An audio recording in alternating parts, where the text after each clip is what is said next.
So your songwriting career takes off. That's sort of a pivotal point.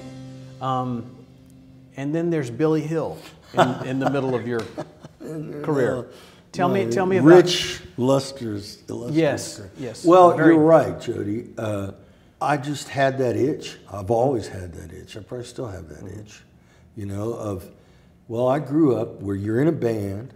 Well, somebody's got to write songs. So I wrote songs, and songs were just an offshoot for me of being in the band, you know. So I always had that in the back of my mind, and I love, as you may know, love playing on stage. You do. To me, that is the fountain of youth. Yeah.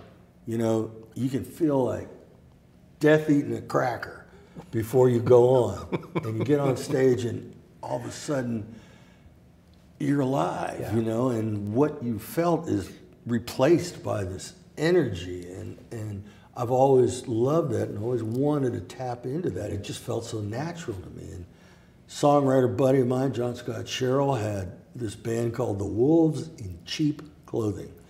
I remember. And John Scott and I started writing a lot of songs together. He said, hey man, you want to play in this band? So I just started playing in his band, and we met a guy named Dennis Robbins, who was working on an MCA album, and we were connected with him to write songs for his album. And we did. And not much happened to that album, but we struck up this relation with Dennis. So one night, we were playing at the Bluebird. The Wolves were playing at the Bluebird, and somebody said, hey Dennis, bring your guitar, because Dennis was a world-class electric guitar player. Bring your guitar and we'll play some songs. We'll play some songs we've been writing. And we didn't rehearse. There was no rehearsal. There was nothing. It was count to 4, hope for the best, you know? And we played this gig. We played it. We had fun, a lot of people. The next day, we get a phone call from Warner Brothers Records saying they want to give us a record deal. It's like, what? Because you know, you always dip your pole in someplace trying to get some interest.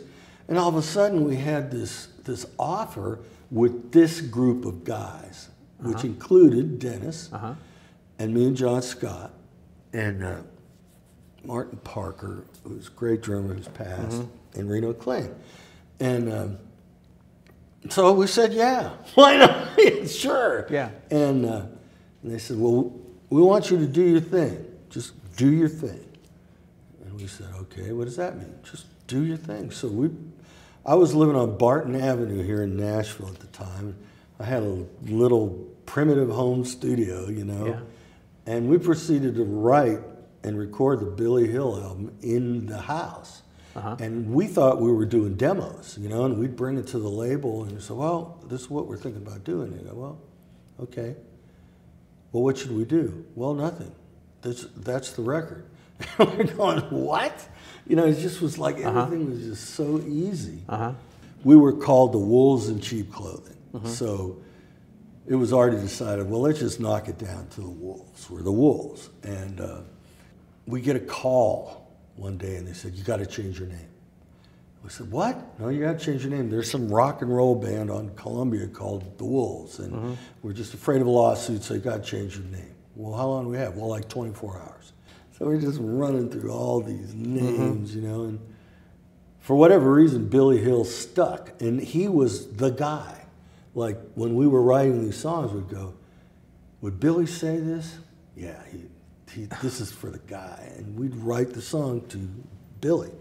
We just proceeded to write the album with that kind of idea in mind, and we just had a great time.